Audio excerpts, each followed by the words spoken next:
Well, our exhortation this morning comes from Galatians 6:2, which says, "Bear one another's burdens, and so fulfill the law of Christ." Now, the context of this verse is weighty. Galatians is one of Paul's most direct and urgent letters. He's calling believers to walk by the Spirit and not by the flesh.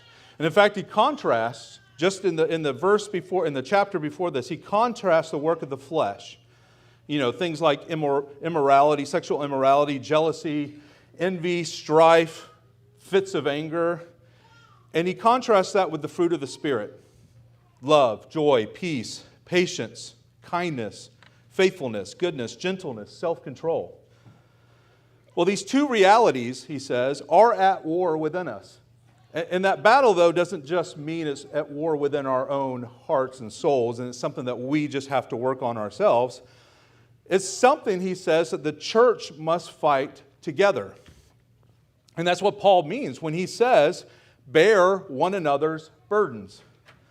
Now, we often think of this in terms of suffering, helping those who are sick, those who are grieving, or those who are in need, and that is absolutely true. But Paul here is talking about sin specifically. Not just our own sin, but the sin of our brothers and sisters.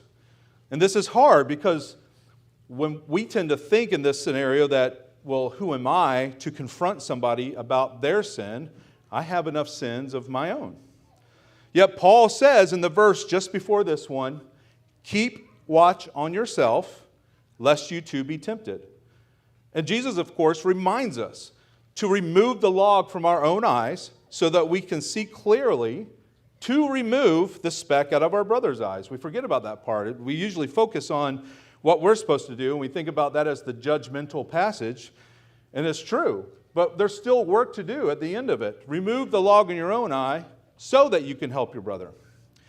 So bearing burdens means stepping into uncomfortable places, not to condemn, right, but to restore for the good of others and the health of Christ's body.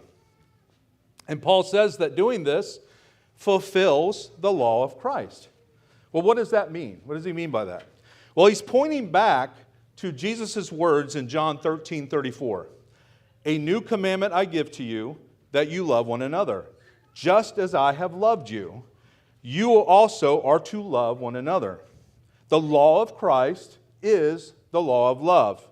And it's not a distant or convenient love. It's easy to love if you don't have to get involved. You can just have good feelings toward other people. No, it's a love that draws near to others, the way that Christ does. It's a love that stoops low, that bears another's weakness just as Christ bore ours.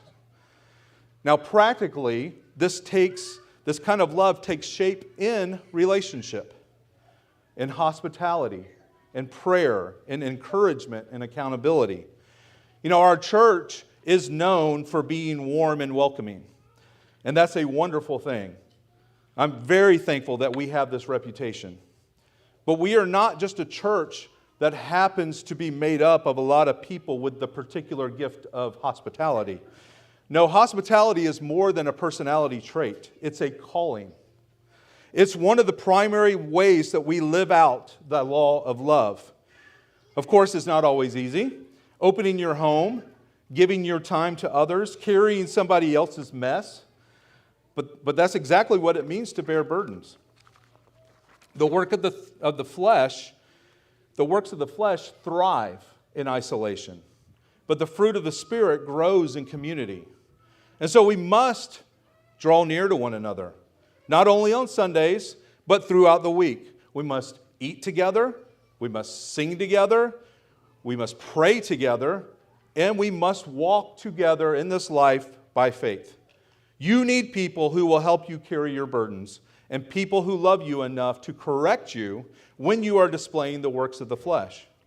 That's what the church is called to do. And of course, if you're a member of this body, that's the vow you just made, to support one another in blessings and trials, and to exhort one another to live godly lives before Jesus Christ.